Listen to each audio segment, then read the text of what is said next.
This is Joy Paris, and you're listening to the Empathy Global podcast. Here we will come together and listen to the stories and struggles of people around the world. No blame, no political bent. We share our stories to erase the lines that are separating our increasingly fractured world, because in the end, if nothing else, we are all profoundly human.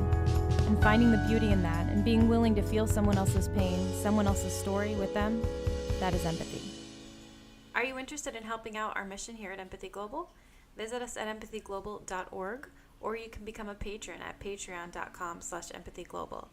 We have an online store with some awesome shirts that you should check out, and I will be releasing some exclusive Patreon content soon, so subscribe. Thanks so much for checking us out.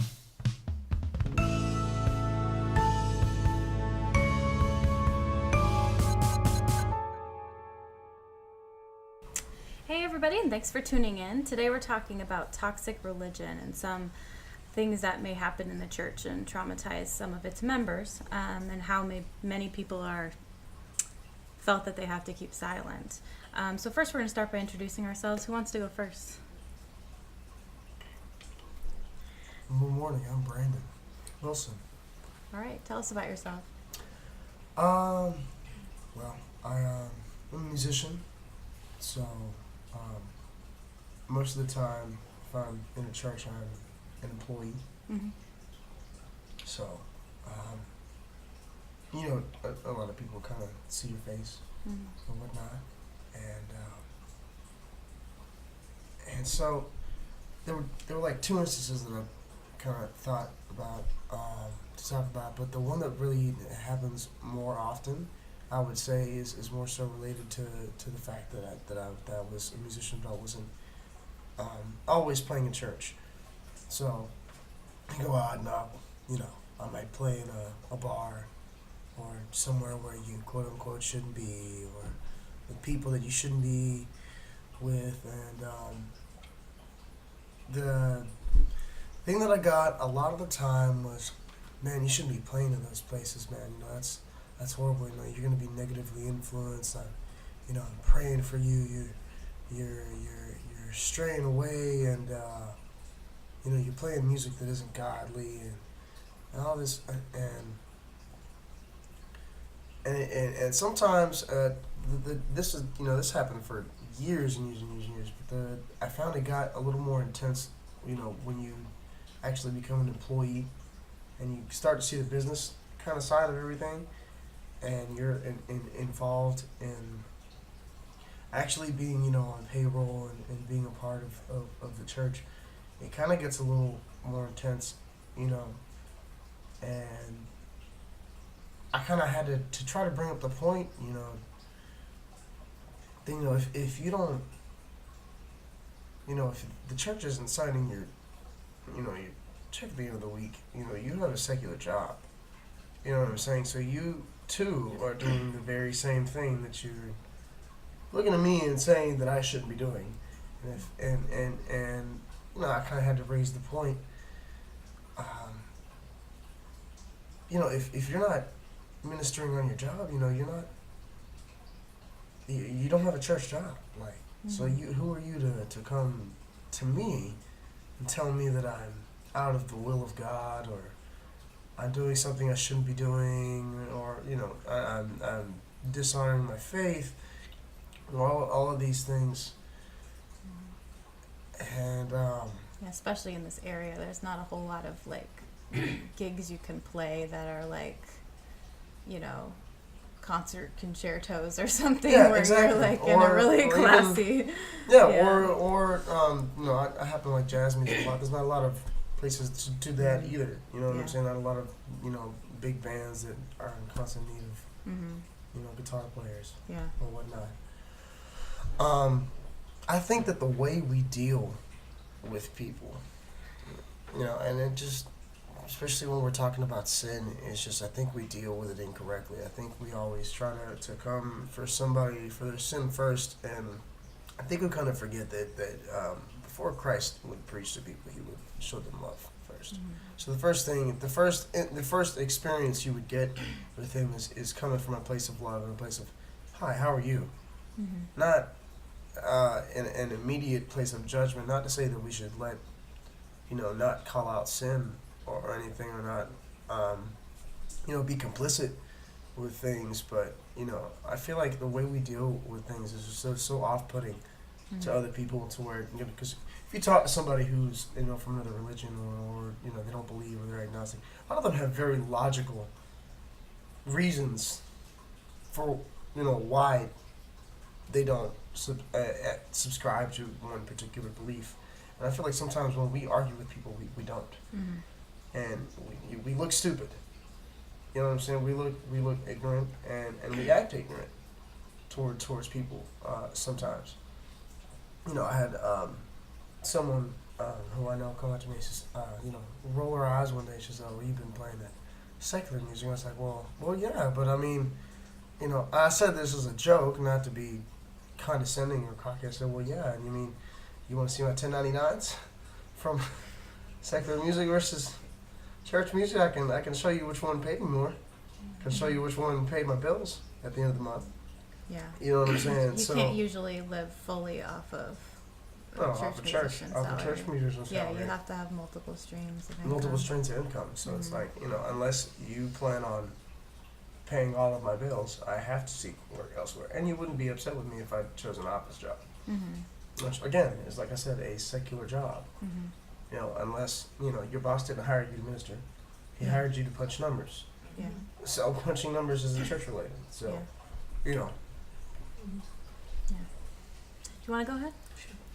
I'm Jennifer, and I am in my 30s, and I have a family, and my story has a lot more to do with my mom and her past and her hardships with church. When she, and I'm just going to jump right into it because it's a lot, but when my mom was a little girl, she was born into the home of a Satan worshiper. And when I say Satan worshiper, I mean bonfires, sacrificing babies, government people involved in her small town. And she and her sisters were impregnated in order to have babies to sacrifice. They needed male children, and even at a young age. And when my mom was 11 years old, she was impregnated, and her brothers had to hitchhike to a town that was down the 30 minutes away to bring in law enforcement that was not related to this cult, this Satan worshiping group, to come and get her because the local police were involved. And so they took her out of that home, and she was placed in and out of foster homes, and most of which were better because it wouldn't take much to be better, but they still weren't good homes. And she was abused sexually, emotionally, physically. When she was 13 years old, she looked up at the sky, and the Bible talks about creation, speaking of God and testifying to God. And she looked up at the sky and she said, "God, if you're real, show me that you're real. I want to learn about you." And a Sunday school bus, believe it or not, came to her foster home at the time and took her to church. And she learned this totally radically different life, or at least so she thought. And she met Jesus, which did radically change her life. Unfortunately, the church that she was involved in, there was a man in power that was an evil man. And, men who, or anyone, it doesn't have to be a man, but people who are predators look for victims, and they know how to find victims. And my mom was an easy victim. And so early on, when she first started coming to this church, he brought the whole church staff, many of whom were related to him, brought them in a meeting with her and said, you've never experienced what real love is, so we're going to show you what real love is. And many of them were sincere and God-fearing and loving and were amazing to her. But that man was not.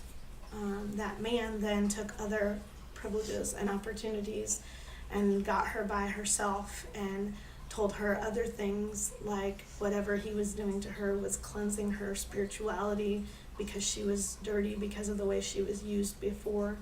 And he proceeded to begin a multiple year sexual assault, a series of sexual assaults, and including but not limited to molestation and rape and even physical violence. And this man was a pastor who she trusted because he was at church. And she thought that she was, she thought she could believe him. And she was 13 when she started going to that church and when things began. And even up until she was 18 and met my dad. And I want to try to leave out anything that's not really necessary to share, but just over the years there was so much manipulation and so much where this man controlled decisions that affected my mom's life, and I'm sure many other people. I've heard of other people, but when my mom was 18, she met my dad, and very early on in their relationship, this pastor decided that they should get married to each other, and pushed them to be married even before they were ready. My mom had a lot of hurt and baggage to deal with that he knew about, that pastor knew about. My dad had no idea about. No idea the depth. He knew some, but obviously I don't believe at that time he knew what was going on between the pastor and my mom. So my parents got married, and this pastor was a part of our lives until I was 16 years old. And the domination and control that he had in our family was not evident to me fully until our family separated from him. And also as I became an adult, my mom shared more and more with me. My mom saw a Christian counselor, and the counselor helped her work through things that she had to process and wasn't allowed to process. The pastor told her she was demon possessed, and so anything that she would say, and he told the whole church she had been demon possessed, and so anything that she would say would be kind of negated because of the demon possession. And he just used fear as a tactic to control her and to control all of the people. I mean, to me, this is exactly the opposite of what God instituted in the church. What God instituted in the church is beautiful and is perfect, but human nature is corrupt. And when human nature is not held accountable, corruption always comes in, and a disaster is made. And when I was 16, our family left that church, and it was basically because my mom had sought counseling, and the pastor was terrified of what would come out of that counseling sessions, or that series of counseling sessions. And so he made things very difficult, and used just pressured her and my dad, and just basically was like, you're demon possessed, this is because of this, and basically just to where it was like either we had to agree that she was demon possessed and that she was wrong, or we had to leave. And when we left, all of my friends, as a 16-year-old, all of my friends were told that they were not allowed to speak with me. one of my friends who did keep in touch with me ended up getting expelled from the school because of it, because it was a private Christian school that was attached to it. And, you know, all the while, my mom knew that this and all of this garbage that was going on was not God and was not of God, but she had no one to tell. And when she was 16 years old and he was breaking into her apartment and raping her, she didn't tell anyone, and she didn't know to talk about it. And everyone that she would have been able to talk about it with was so loyal to this man, some because they were related or in some way, even if they were related to him by marriage through someone else, you know, they were still related, and it was family. And you know, and so years passed from the time that she was a teenager getting assaulted to the time when she was able to speak out about it. And at one point, he thought she was pregnant, and this was about when she was, I think, like in her between 16 and 18, at some point in there. He thought she was pregnant, and he took her out in the woods and beat her within an inch of her life, and in a most perverse and horrible way, to ensure that she was not pregnant, or if she had been pregnant, that there would be no way for a baby to survive. When she went to the hospital, she was underage, and she was old enough that she was allowed to make the choice of whether or not she spoke to anyone. And so, of course, he coerced her not to speak to anyone by saying they're going to think you're a terrible person, and they're going to, you know, say ugly things about you, and made it all about her and how awful they would perceive her to be. And that he would be there to protect her from that, and still trying to ensure that she viewed him as a rescuer, you know, and just such a tainted, disgusting person. And he was never, to this day, has never been held accountable for his actions. He's no longer in power at the church that he's at. However, his family is in power, and there are not many people who know. There's definitely not a lot of people who know the depth of all that took place, but there were other victims that were quieted, and my mom got away from that situation, and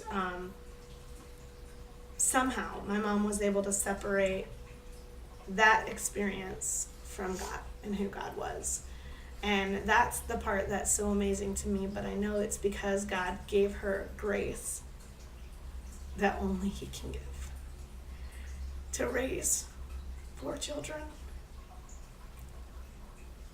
that love God and that trust God and that know that that behavior is not God, and that is man's sin and corruption, not God's.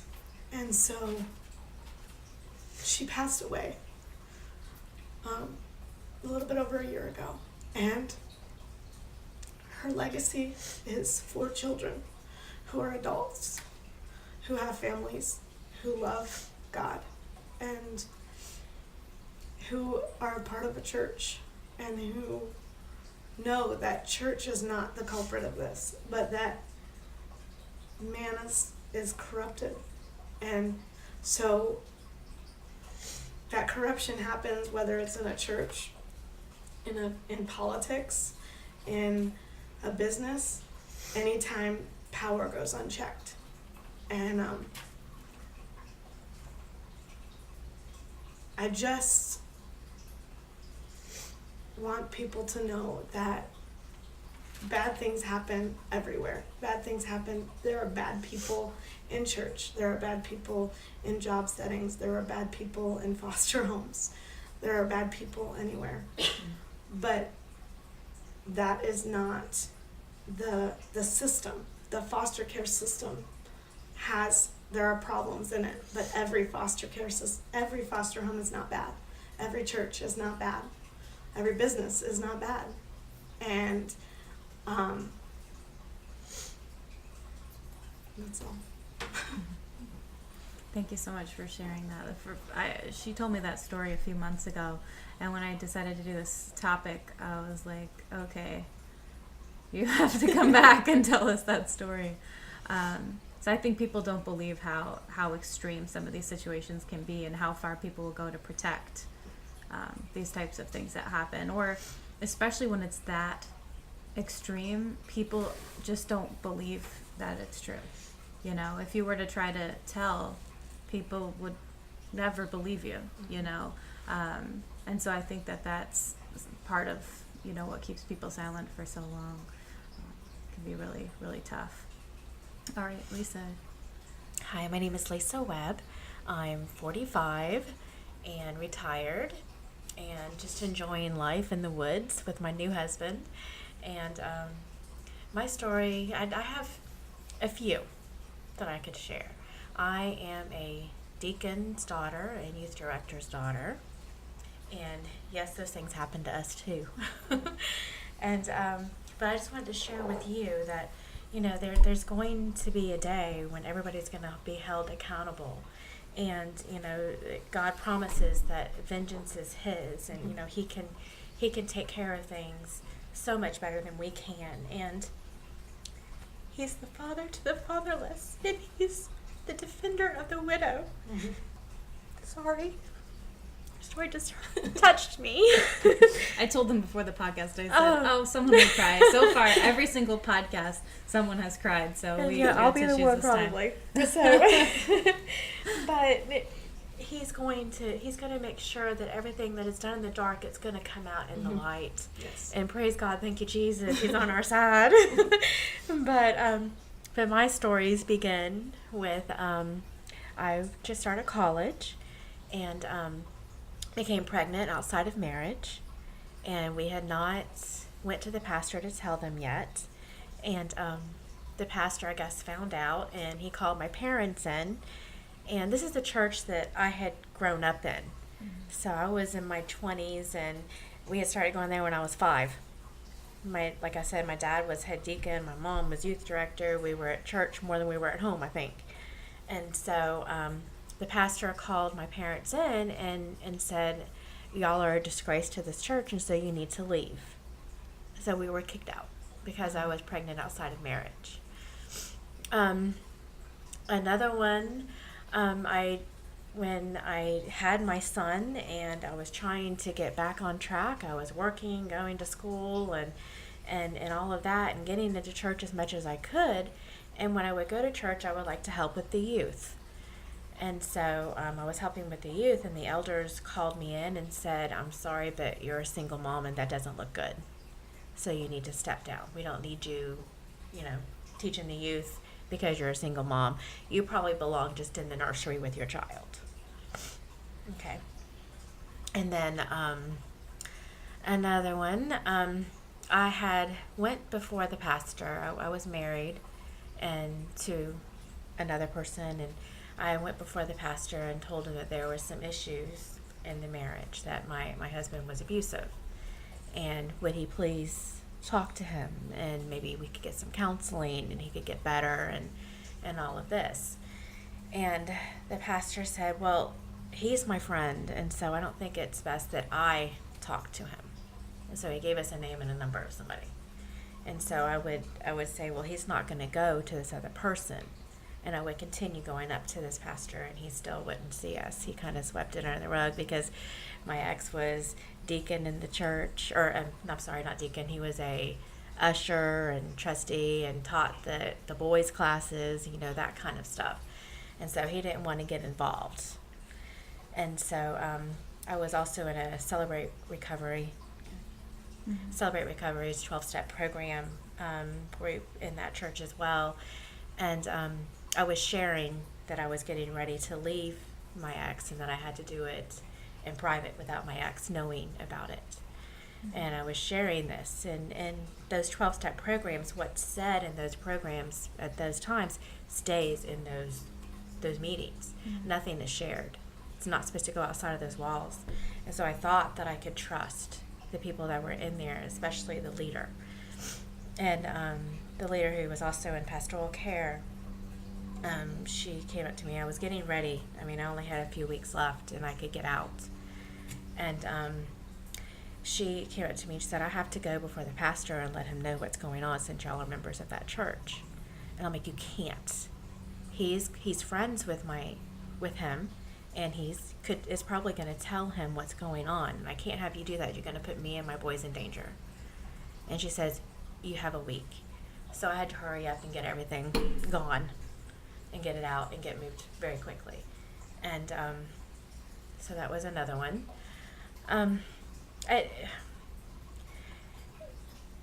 Like you were saying,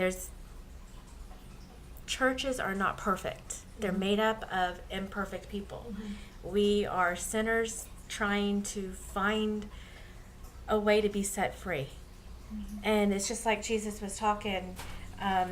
He said that in Luke, he said, I've come for those that are sick. The doctor doesn't come to help those that are healthy. He comes for those that are sick. And he was going to the sinners and eating with them, and the Pharisees just couldn't believe it.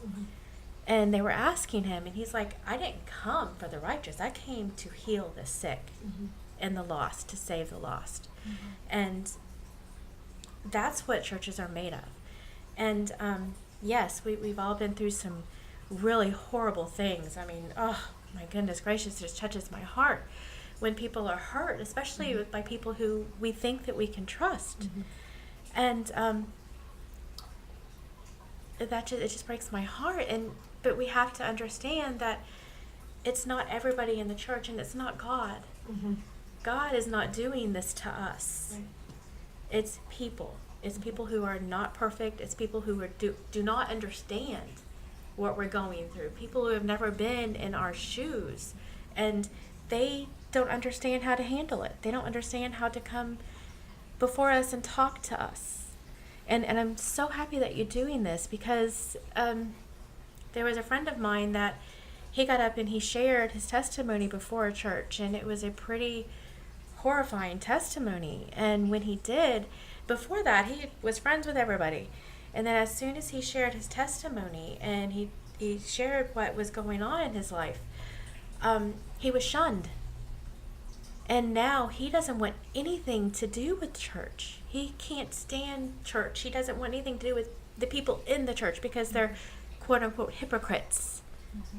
And so, yes, people need to hear this. They need to know what's going on. They need to understand. They need to be more sympathetic so that this doesn't happen.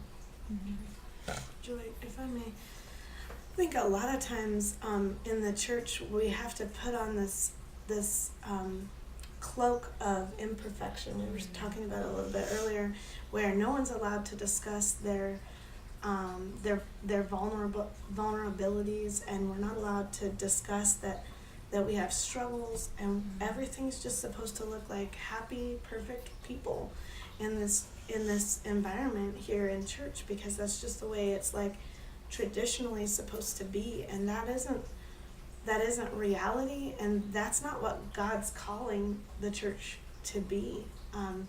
God calls us to be holy and to strive to be Christ-like and to bear the fruit of the Spirit. But God knows that we are but flesh, and that we in our own strength we can't do it, and until we reach heaven we're not going to be perfect, and God knows that, and God understands that. But sometimes we don't understand it ourselves, and we don't allow room for a struggle, and we don't allow room for those imperfections and mistakes that are inevitable. And so we have to go to church and pretend like we've got it all together, when in reality we said horrible things on the way to church to our kids because they weren't getting their shoes on, or whatever it is, but when you're afraid to share imperfections, then there's that fear of being able to tell somebody this really big thing is going on, and it's ugly. And so when there's, if we can't even share little imperfections, like I get angry sometimes and it's crossing up, like I shouldn't be angry and yelling or whatever. If we can't share that with the people at church that are supposed to be bearing our burdens, right? If we can't share that at church, then we definitely can't share about someone mistreating us, especially someone who's at church mistreating us. And because that's really dark and really dirty and really scary. And I think what you said, Lisa, where people are afraid to hear that because they don't know how to deal with it or what to do with it. But when there's something illegal going on, the law needs to be involved.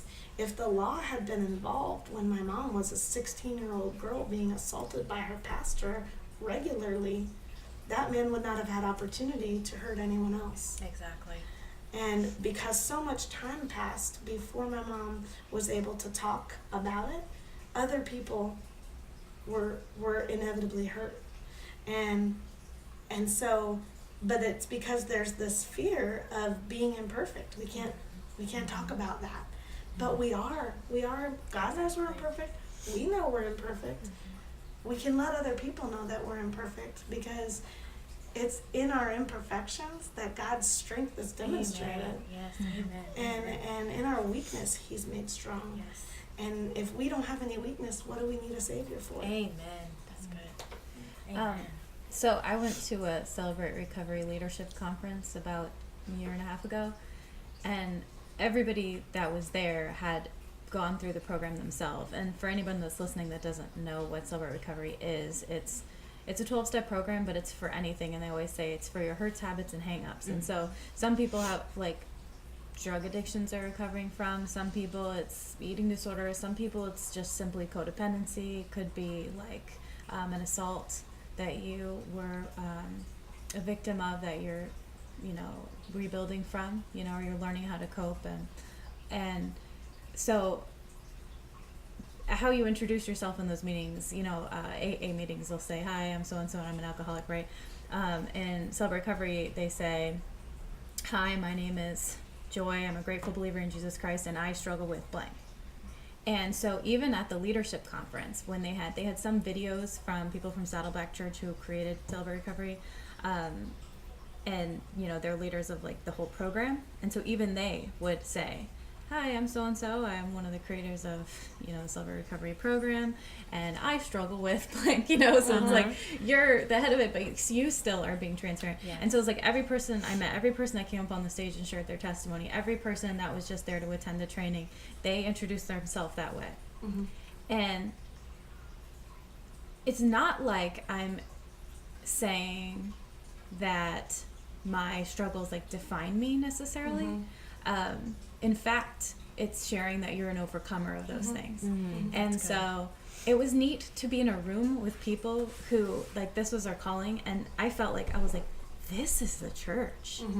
Amen. A place That's where good. people can come and say, my name is so-and-so, this is what I'm struggling with, and I'm currently working to overcome it with God's help. That's And the other people, when you sit down and you share, or when you're in part of a group, there are rules against another person trying to fix you. Yes. And I think that that's important. Now, I think it's different when you have like leadership or something, or someone who's unwilling to recognize that they have a massive like issue that's maybe hurting other members or something, like your ex-husband, for example. I think that's something where maybe a pastor should step in and say, this is not okay, and you are hurting other people, and what can we do to, help you go to counseling or something. But just the idea that I know I'm imperfect and you don't have to tell me that. Like I know what I'm working on right now, and I'm sure there are 1,000 other things I also need to work on. But maybe this is my one or two things, or maybe this is the root of all those problems. Like I remember I did Celebrate Recovery years ago. That's actually how I met Lisa. And we had to do a spiritual inventory, and you had to write down, there was all these different aspects of your life, and you had to write down like where you are in those different parts. And they said it was basically going to be like opening a closet that you've been stuffing things in for years, and you can barely open it. You open it a tiny bit just to throw something else in there, but you're going to have to open it and everything is going to come out. And then you can kind of sort that down to where the root of some of these things are, because the truth is there may be 12 things that you are doing in your behavior that maybe you're not happy with, but it's coming from a past hurt, and it's really just that one thing you haven't healed from that you are reacting to. And sometimes it's multiple things. And so if you can define what that thing is that you're working to heal, then all of the other branches are sort of affected by that. And so I think it's neat to be in a situation where, like you'll have a sponsor who's kind of like keeping you accountable to what you said that you are there to work on. But everybody knows that they're imperfect. Everybody knows that they have a journey to be on, and they're currently working it, and they're working the 12 steps. And they have a sponsor who's, checking on them. And I just think it's neat to be in like that honest of a situation. And people have empathy. Like, I specifically remember some of Lisa's sharing in our group and feeling like, oh, I'm not the only one who feels this way, and just to feel like, and it was a totally different situation, and I was a lot younger than her, and like our, but it was just like, no, we're not all perfect. Right. Like, we come to this group and we say, look, and so I think there are a lot of situations like that, but I would like to see the whole church look like that, where we can say everybody has a hurt, habit, or hang up, not just alcoholics or drug addictions, or, just like the quote unquote big things, the things that like pastors get kicked out of churches for, or whatever, but like you said, Jennifer, that sometimes if we can't share the small things, then they snowball.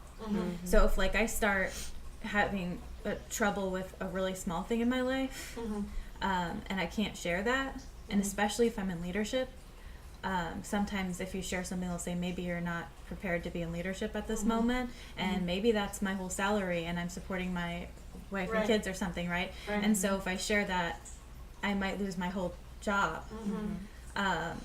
And church jobs are not hard, they're not easy to come by, so it's like, oh, what am I going to do, go sell insurance, and like maybe my wife will have to go back to work, or whatever, we're homeschooling kids. I mean, it's just everything, and so if it's tied to that, sometimes it can be really scary, to be honest, and then it will snowball, because it will inevitably, if you don't share it, it will get worse. Oh yeah, definitely. Every time.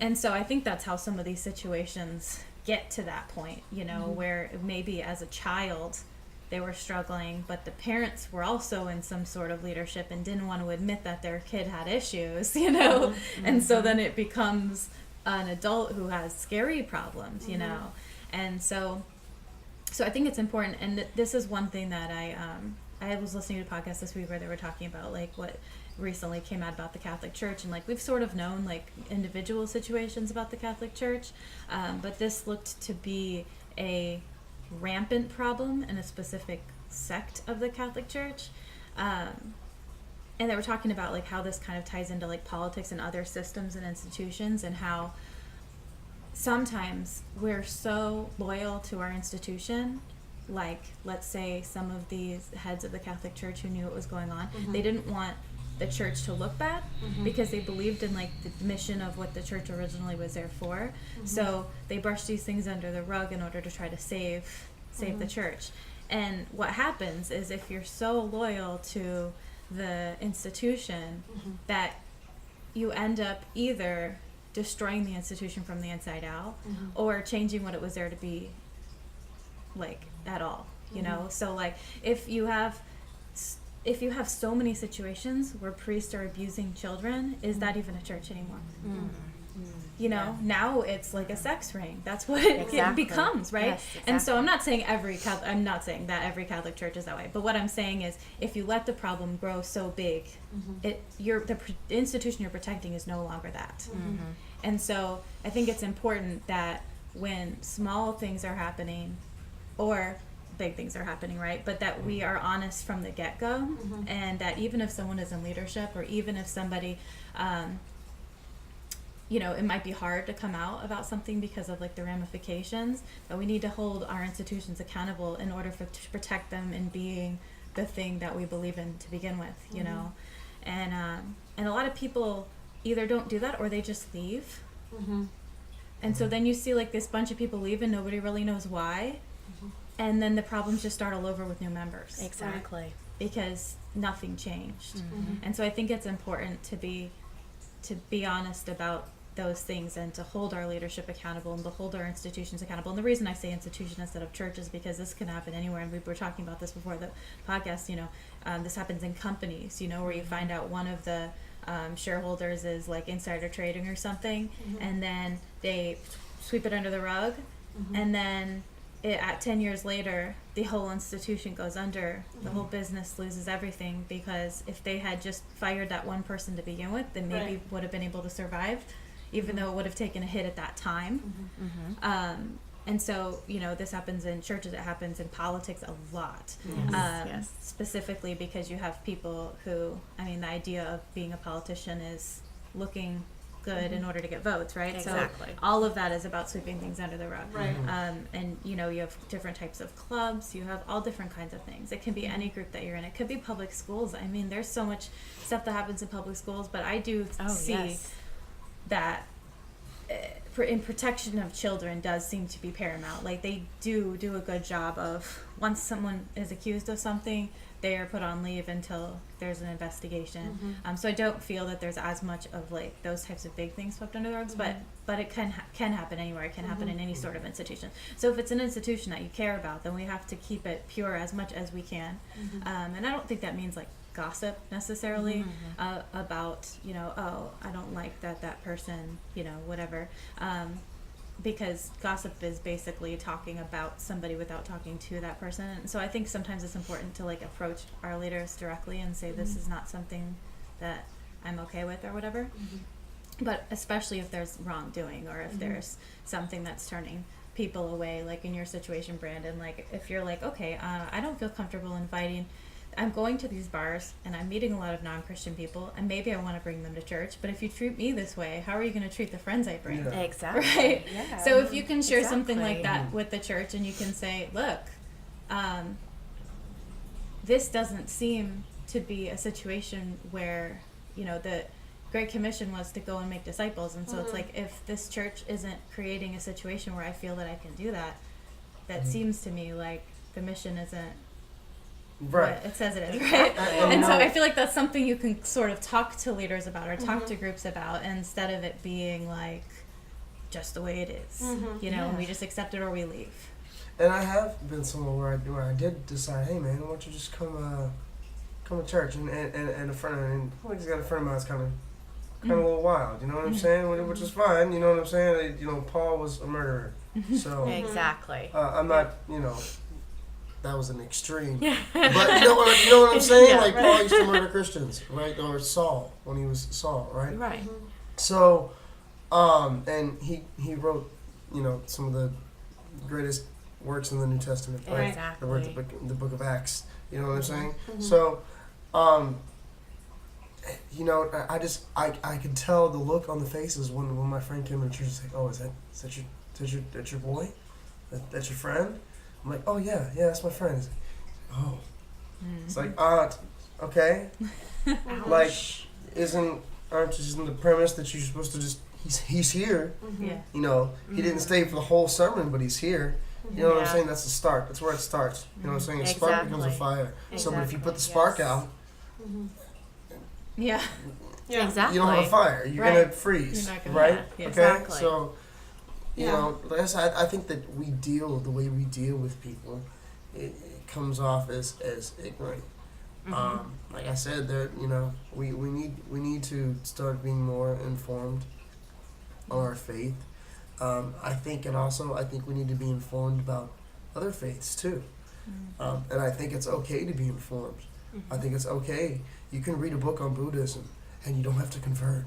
It's okay. You can read the book. Yeah. You don't have Right. to. Knowledge is not the enemy. Knowledge is not the Exactly. enemy. That's in the Bible. People suffer for lack of knowledge. If you can go to someone on their terms and know about who they are and where they come from, it's easier for you to then convince them without, coming at them with this whole load of stuff they don't want to hear. It's like you said, I'm already imperfect. I don't need you to tell me that.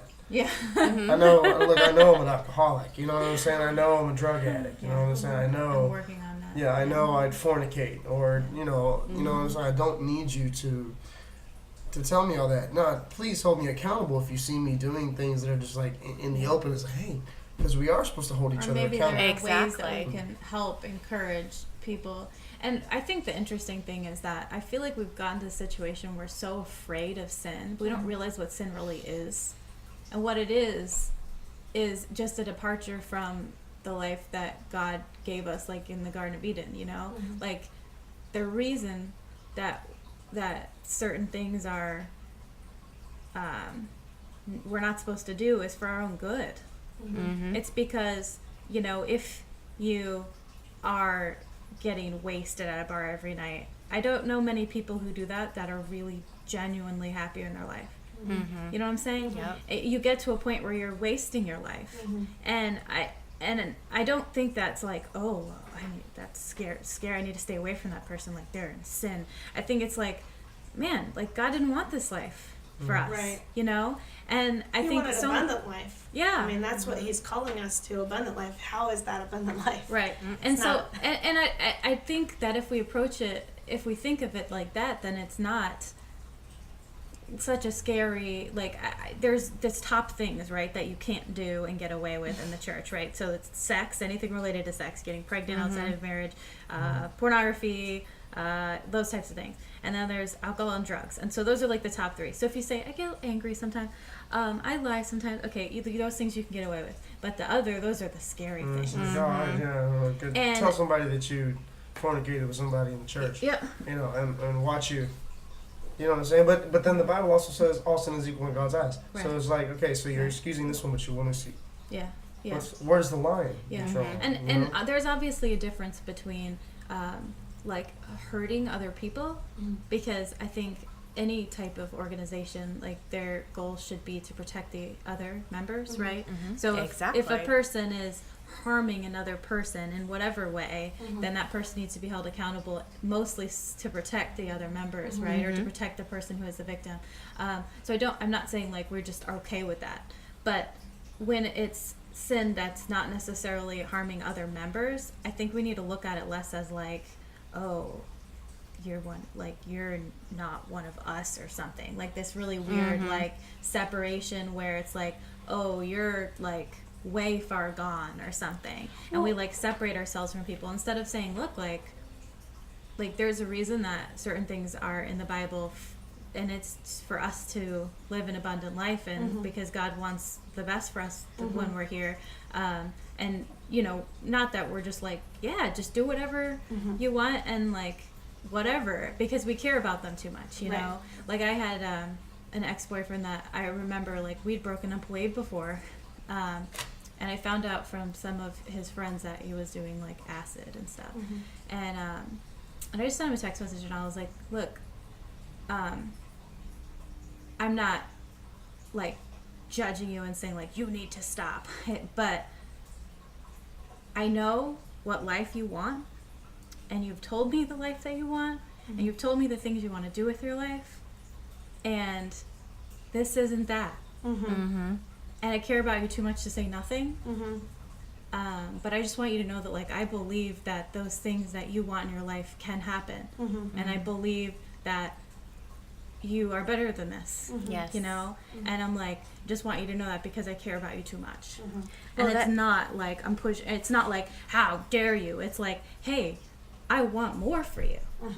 And I feel like, what a different approach. Like, if when your friend came in the church, if they look like, dude, this guy's here and maybe isn't living the life that he's totally happy with, or maybe wouldn't come in the door, and maybe we want to share with them that God has a better life. You know, Well, and Jesus lived, if you look at the life of Christ, he ate dinner with publicans and sinners. Yeah. Like, that's who, Exactly. and he was a friend to those people who needed a friend. Exactly. Like, like you said earlier, those who are sick, they need the physician, you know? Exactly. And Jesus was a friend to sinners, and he loved on them. He called out sin, Yes. but he loved on those people. Like you said, he loved them first. people don't care how much you know or what you have to say until they know that you care about them. Exactly. They just don't. They don't want to hear what you have to say if you're a jerk about it. Right. Plus, if you're a jerk about it, then it's really more about you and it's less about them. Right. Like, if you really care about the person, Mhm. then you're going to go and be there for them and you're going to help them. And I went to National Community Church on my tour this summer, and they were talking about the man who was paralyzed, and his friends brought him on his mat and they dropped him through the roof, and they said, Jesus healed the man because of the faith of his friends. Mm-hmm. And our mat is all of our things. All of our things that we would like to change about ourselves, and all of the things that we're trying to overcome. And if we're not willing to share, to let our friends carry our mat, then we're going to just stay there. And if we're not willing to carry somebody else's mat, then we may be standing in the way of their miracle. Well, and that's what church is, carrying each other's mats together, helping each other. And if we all pretend that we can walk, Right. Yeah. We're all just laying out our mats at home Forget away that. and not having abundant life. right. And so I think it's just less about like pointing out like, oh, this is about a problem with you or something. And it's more about like, if you genuinely care about that person, like what can you do to help?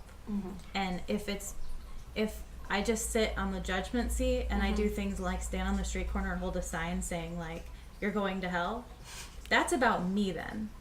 Right? It's not about really helping another person, because I know that's not going to help a person. Person's not going to be like, you're kidding, I'm going to hell? I got to talk to this guy and fix that. Yeah, let me Like, just no tell one- Jesus. So you're doing it to make yourself feel better, because you're like, oh, I'm evangelizing. No, you're not. No. Or because you've been told something, and instead of doing some investigative work about the life of Christ, you buy into that theory that this is the way to reach others, and it's not. That's not No, the way that Jesus is- did it. Yeah. Definitely not. I mean, it like you said, Jesus went to them and he fed them. You know, when he spoke to them, he took the loaves and the fish and he fed them. That's what they needed. Well, and his disciples, he called them out of lives. Well, Matthew was a tax collector. Exactly. And that's like the Exactly. most shyster job that there was, whatever. And nobody like you. Yeah. No. Yeah. But Jesus went to them right where they were, and I've praised God. I've been able to be in missions and so forth, and go and feed the homeless. Give them clothes that they can wear. Give the kids the toys that they don't have. And going and building churches and orphanages and things like that. And that's what they need. That's how we evangelize. That's how we share God's love. And once they see God's love, like you were talking about earlier, then they're going to want to come and talk to us and say, hey, what are you about?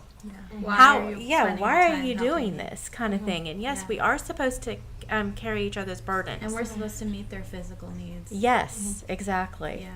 And I just think we put all that aside, and we'd rather, because it's easier to just judge and say, well, I would never do that. It's so much easier to Have do you been that. put in that situation? than to It's- carry. it's- Exactly. That's my question. That's my Exactly. church. Yes. And I asked him a question because a lot of the times at the Bible study at the church that I play at right now, he'll have questions at the end. And somebody had actually asked him a question about a circular job, and my current pastor is great. He used to be a musician, so he's got an interesting perspective. And he was like, well, what are you doing in that job? Yeah. I think negates whether or not it's justified. Yeah. And he's like, how are you using it Yeah. to further your faith, your ministry, or because that can be your pulpit. That Exactly. can be where that can be Yes. where you become a light. So he said how to use it, and then I kind of elaborated on it, because of course I'm a musician, so I'm going to ask the big question. And he said, well, he gave me a great example of when he and a friend of his were younger. They had made a promise that they would never play for a secular artist or whatever. And then his friend called him and said, well, hey man, I offer this gig, and it's this artist. He's like, oh, I thought we said we'd never do that. He said, yeah, we sure did. And then he said all that to say, see, you say you won't do something because you've never been put in the situation to do it. But if somebody wants to put you in a situation, most likely you're going to do it. And obviously somebody had come to him and gave him fair offer and say, hey, I Right. want you to do this. Can you come play for me? He's like, oh yeah, okay, that sounds great. Yeah. Yeah, you know what I'm saying? You haven't been put in the situation to, so you can't say that Exactly. you wouldn't do it. Yeah. And see, Yeah. you're going to be able to minister to people that your pastor is not going to be able to minister to. You know, we are ministers wherever we go. Mhm. We are sharing God's love and ministering to those in need, the ones that need food, that need clothing, that need to have an ear just to listen to them, and a shoulder to cry on or whatever. You're going to be able to witness to people that in music. You're going to be able to witness to your family and things that you do, and I'm going to be able to witness to my family, and you're doing this. And so we are all part of God's body. Some of us are the hands, some of us are the feet, whatever. But we are all put in different positions in life, and that is where we are to minister to the others. So I liked how you put that. We have to start wrapping up, but I like to do this card game at the end. So we have about 5 minutes, so everybody will have about a minute to share. So everybody just grab a card.